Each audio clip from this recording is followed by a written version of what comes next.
Hi, Carolyn Dube here. I am playing with the Gelli plate today. I've got two colors of paint on the Gelli plate already. Any acrylic paint will work with this. I am using Amsterdam acrylics. They've worked best for me. And I'm just going to start with my lighter color. I'm going to brayer that on, kind of where I feel like it, not an exact science. And then I'm just going to go right on to the darker color and brayer that to where it makes me happy. Then when I clean off my brayer, I'm actually creating another paper that I can use in something for collage or art journaling or background for anything that I want. Taking a little more paint off of the Gelli plate and creating an even more interesting background paper.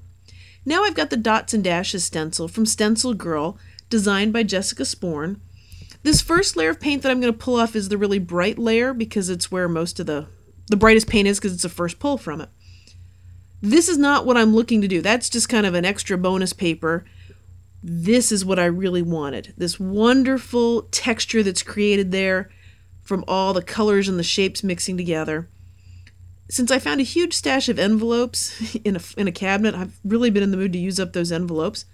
So I'm just putting the envelope on here. Wherever I push down is where I'm going to get some paint to come up onto the envelope. And yes, sometimes I do smear paint in places where I don't intend, and I'm okay with that because I just call them an oops. So as I lift this up, there's lots of wonderful paint on there, and I love how I get some of the shape of the stencil, some unexpected little treats and treasures. There's still plenty of paint on this, so I'm going to grab another envelope and see what it gives me.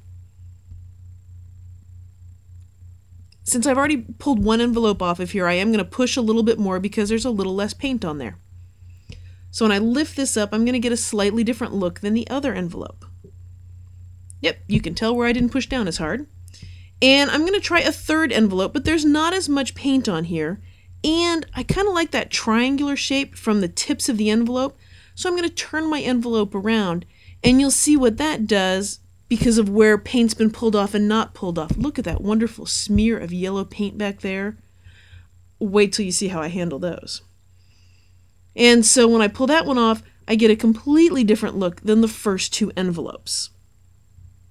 And there still might be a little more paint on here, so I'm just going to grab a piece of paper, just use the back of that to see what I can pull up, just to get any of the wet paint off of there.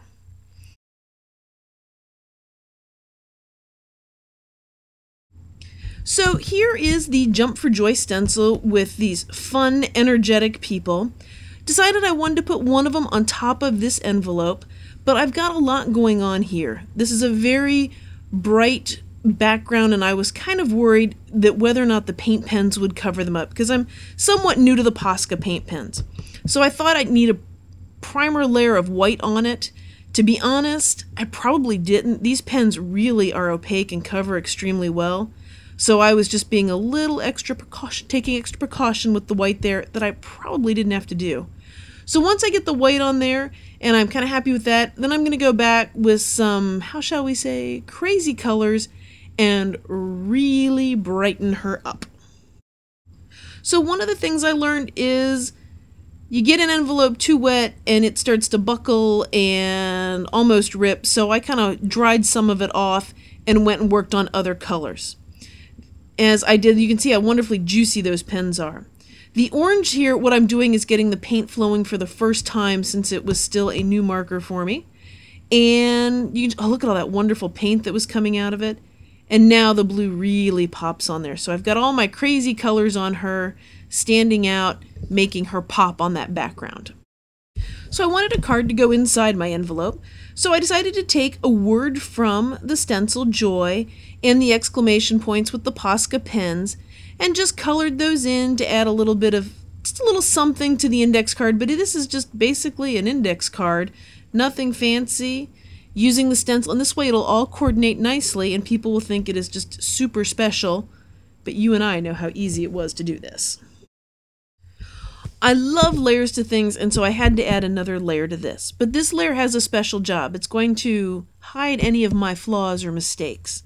By taking the Stabilo pencil around the edges, if I have an area that I didn't super precisely color with the marker, or if I'd done this with paint, this will hide any of those imperfections and just add a nice, fun, playful look to it. You can see with the hair that was not my finest job coloring in. But this black Stabilo pencil is going to save me on that one. By adding this to it, people won't notice that it wasn't a perfect job. But that's not how I really wanted it to look there. Those black lines in the middle, I kind of wanted to show swirling hair. I want her to be from the back for this one. But the Stabilo pencil lets me fix it. So what I'm going to do is just grab a little bit of water on a Q-tip, and then I can basically erase this by getting, so spilled the water over there, and you can see where a little bit smears, and then I just wipe it up. But I just take that Q-tip, anything with water on it, and now it's erased. Take the other side and pull up, and nobody knows it was there. It actually gives it a nice little extra bit of shading, and now I can go back and try again to get it the way I wanted it to look. I really love Stabilo pencils for that reason, that if I mess it up, I can usually erase it. So now with her, I'm going to add a little bit of journaling because I have to add some journaling somewhere. And I think I'm going to do it on the back of the dress. And I don't remember what this was, what the words were exactly. Doesn't really matter. So you can see the Live Your Joy up in the corner. Did that with blue Posca marker and Stabilo pencil edging. Forgot to turn the camera back on, so my apologies for that one. That is not my own handwriting. It is actually Jessica Sporn's handwriting, because what I did is I combined words from on her stencil from some of the phrases that she had to make my own. So I did the live, and I took the paint pen over it, and then I did Your Joy with the paint pen over it there. So you've got the idea with that. Even if you don't have the exact phrase that you want on a stencil, sometimes you can pull pieces of them together to create new ones that you do want. So whenever I'm using the Gelli plate and doing things, there always seems to be little bits of paint that smear and get other places. And this has been somewhat of an issue when working with the Gelli plate. But I've decided that this is just a handmade item, and this is proof. And I actually put that on the back of the card so that the person seeing that this is one of one. Everything you do on the Gelli plate is unique, and I decided those smears make it mine. Also decided I need a little bit more on the card, so I added an orange line around that to finish it up and give it a bit of a border. Just felt it needed that, so I did it. Since I did put the Stabilo pencil on here, if it gets wet at all, it will run and smear, and very quickly with any amount of water, that stuff smears. If I'm going to mail this or give it away, I may want to seal it. I'm going to use some Blick Acrylic polymer gloss, and all I'm going to do is put some on a paintbrush, and you want to use a fairly generous amount with this. This is not the time to get stingy, because you can't rub as you go.